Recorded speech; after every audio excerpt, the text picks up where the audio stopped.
Assalamualaikum warahmatullahi wabarakatuh. Selamat pagi, siang, sore, malam bosku.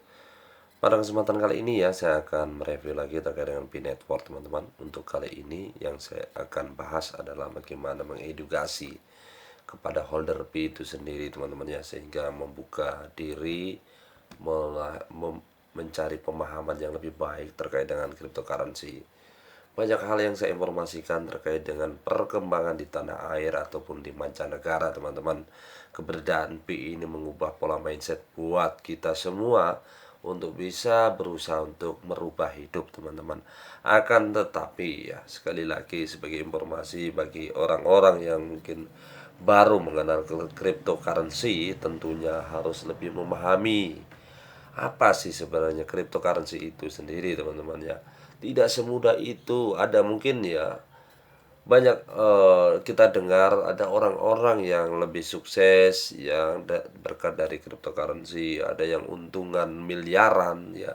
Tapi tidak sedikit juga orang-orang yang sudah bangkrut karena cryptocurrency ya. Itu yang tolong digarisbawahi.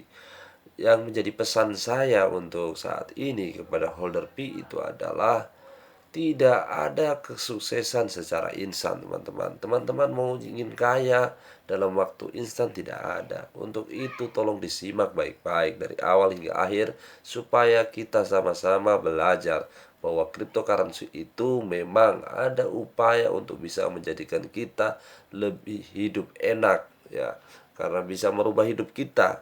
Tapi banyak juga di luar sana yang dengan cryptocurrency juga sudah tidak punya apa-apa. Untuk itu teman-teman, tolong dipahami apa yang menjadi pembahasan saya ini. Nah, ini berkaitan dengan ini ya. Sebelum saya bahas lebih lanjut terkait dengan itu, mungkin ada beberapa informasi sedikit yang saya bisa informasikan kepada teman-teman. Yang pertama dikutip dari Sarah Sagaranesia ya. Ini yang selalu saya lihat eksis dalam mempublish ya terkait dengan info-info P Network itu sendiri teman-teman.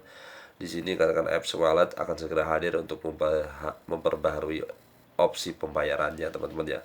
Jadi nanti ke depan bahwa P ini akan selalu mengupdate ya, bagaimana fitur-fiturnya, bagaimana aplikasinya itu ya, sehingga lebih cocok dan lebih relevan untuk di kemudian zaman.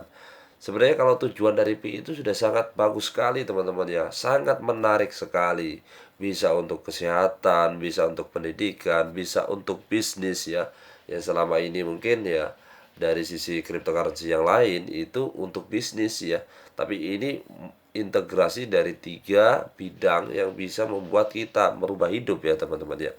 Bisa untuk pembayaran, bisa untuk transaksi dan lain-lain teman-teman ya.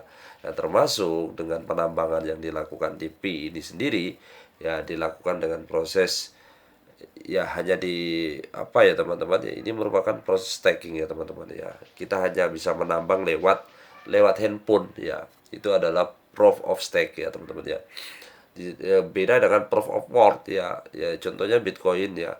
Dia menggunakan proof of work ya. Dia harus bagaimana mencari blok-blok itu sendiri dengan menggunakan energi yang lebih tinggi teman-teman. Misalkan dia harus menggunakan alat miner, harus dengan konsumsi daya listrik yang tinggi untuk bisa menggali Bitcoin itu sendiri. Apalagi ya keberadaan Bitcoin saat ini dengan sudah banyak ya yang ditambang dan kelangkaan Bitcoin menyebabkan apa namanya Bitcoin itu semakin susah untuk ditambang, dan itu cost-nya yang tinggi, harga Bitcoin saat ini rendah sehingga banyak negara yang tidak merekomendasikan dengan cara penambangan Bitcoin. Untuk itu solusinya untuk ramah lingkungan, maka kita bisa melakukan penambangan lewat aplikasi teman-teman ya. Itulah disebut dengan proof of stake teman-teman ya. Nah, di sini aplikasi investasi cryptocurrency Onus juga telah membuka fitur perdagangan P2P ya teman-teman ya. Dan kalau kita lihat flashback lagi bahwa ternyata ada beragam masalah yang ditemukan oleh P dan sampai hari ini juga belum tak kunjung selesai. Yang mulai dari proses KYC yang sampai saat ini tidak selesai, yang berikut belum adanya mainnet, tapi yang sebagai informasi saja bahwa mainnet itu akan dilakukan pada 14 Maret teman-teman, katanya ya teman-teman media ya, karena sesuai dengan launching jaringan Pi itu sendiri pada 14 Maret 2019 itu informasinya. Di samping itu teman-teman, yang saya baca di media berita juga, Pi itu sendiri memperkerjakan orang-orang untuk bisa memvalidasi KYC ya, katanya seperti itu teman-teman, untuk bisa mempercepat ya teman-teman ya, sehingga ya kita lihat lagi nanti ke depan seperti apa, karena ini juga KYC itu menggunakan pihak ketiga ya, menurut berita juga yang beredar. Di samping itu teman-teman, kalau saya baca dari data CoinMarketCap, memang sudah ada ya harga Pi yang sudah dicantumkan oleh CoinMarketCap, tapi teman-teman perlu pahami ya bahwa di sini ada laporan yang mempertanyakan legitimasi jaringan Pi. Harap diperhatikan bahwa mainnet belum diluncurkan dan harga yang ditampilkan, dan bahwa untuk bursa tersebut mencerminkan nilai IO ya, dan mungkin tidak bisa ditransfer antar bursa. Baca selanjutnya dan silakan Dior. Ya teman-teman, jadi untuk harga Pi untuk saat ini, karena memang terkendala masalah KYC yang tak kunjung selesai, dan holder juga mempertanyakan sampai sekarang juga belum ada titik terangnya, membuat harga Pi ini juga merosot-merosot terus teman-teman. Jadi seperti itu. Di samping itu teman-teman ya, sebagai saya kutip lagi dari ini situs resmi yang dilakukan oleh Pi sendiri teman-teman ya, dan termasuk diposting dalam akun Twitter ya, read more about Pi Enclosed Mainnet ya. Silakan dibaca tentang Pi Enclosed Mainnet ya. Ini artinya adalah Pi dengan jaringan tertutup teman-teman ya. Nah, di sini dikatakan website resmi bahwa mainnet tertutup itu artinya gini teman-teman. Jadi untuk saat ini mainnet, open mainnet dan close mainnet. Kalau open mainnet itu belum dilakukan ya, open mainnet itu belum dilakukan. Yang kedua, bahwa Pi ini lagi melakukan close mainnet. Close mainnet itu yang dimaksud dengan enclosed mainnet adalah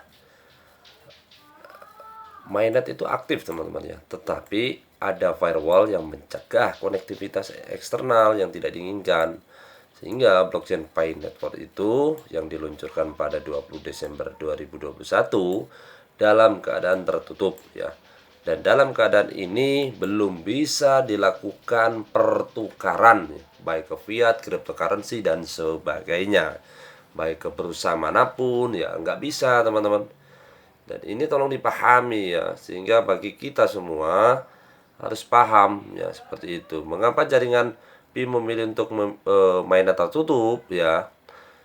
Jadi di sini adalah pilihan strategis untuk membangun jaringan secara substansi dan juga utilitas sejati dengan mempertimbangkan kepentingan terbaik jaringan, komunitas, dan juga perintis individu. Jadi sebenarnya sih masih terkait dengan ekosistem Pi itu sendiri teman-teman ya. Ya, dan di sini dikatakan memang ya, kalaupun ada apakah jaringan Pi menjadi daftar yang diklaim sebagai Picoin, PEO ataupun Pi lainnya dan dalam bursa kripto, tidak ya, sekali lagi tidak ya. Jadi terkait dengan pembayaran transaksi itu tidak ada ya teman-teman ya. Jadi teman-teman tidak usah jangan dulu mengambil kesimpulan ya untuk bisa melakukan transaksi, semua tidak ada.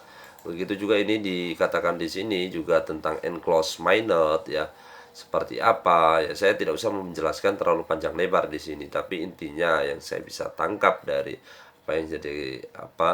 yang menjadi inti pembahasan saya kali ini adalah, jadi enclosed itu belum bisa dilakukan pertukaran ya.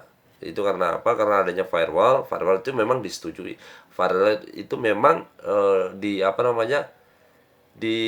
memang diharuskan ada firewall ya.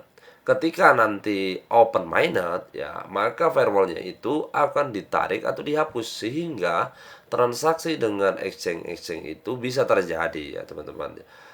Tapi masalahnya kan ini si Pi Network ini masih memperbaiki ekosistemnya di internal, termasuk masalah KYC ya dan sebagainya, sehingga para holder kita itu jangan melakukan transaksi. Apalagi saya lihat banyak berita yang membeli tanah dengan P, yang beli mobil dengan P, membeli apartemen dengan P, apapun dengan P, karena harga itu kalau ketika sudah masuk di market ya kita akan nanti berubah-berubah lagi teman-teman, bisa naik dengan cepat dan bisa turun juga dengan sekejap ya, sehingga belum ada kepastian. Yang sudah masuk dalam market saja tidak ada kepastian, tidak ada jaminan bahwa harga akan naik terus ataupun harga akan turun terus, apalagi P yang belum masuk dalam exchange manapun. Sehingga inilah maksud saya, mari kita teman-teman, ini menjadi edukasi buat kita semua ya. Dan dalam kesempatan kali ini saya mau mohon maaf jika misalkan ada holder-holder keras yang mungkin tidak sependapat dengan pendapat saya teman-teman ya. Intinya pada kesempatan kali ini saya ingin menghindari ya adanya misalkan adanya kesalahan, adanya kerugian yang timbul akibat belum di listing di exchange. Itu saja teman-teman. Tidak ada kepentingan buat saya. Keinginan saya adalah holder P itu semuanya itu bisa sukses, semuanya itu bisa sejahtera, semuanya itu bisa merubah hidup. Yang saya inginkan seperti itu. Tapi ya sekali lagi kita harus realistis menanggapi fenomena yang terjadi di P itu sendiri. Demikian yang saya bisa informasikan. Semoga ini bisa mengedukasi kita semua. Mohon maaf apabila ada salah kata. Wassalamualaikum warahmatullahi wabarakatuh.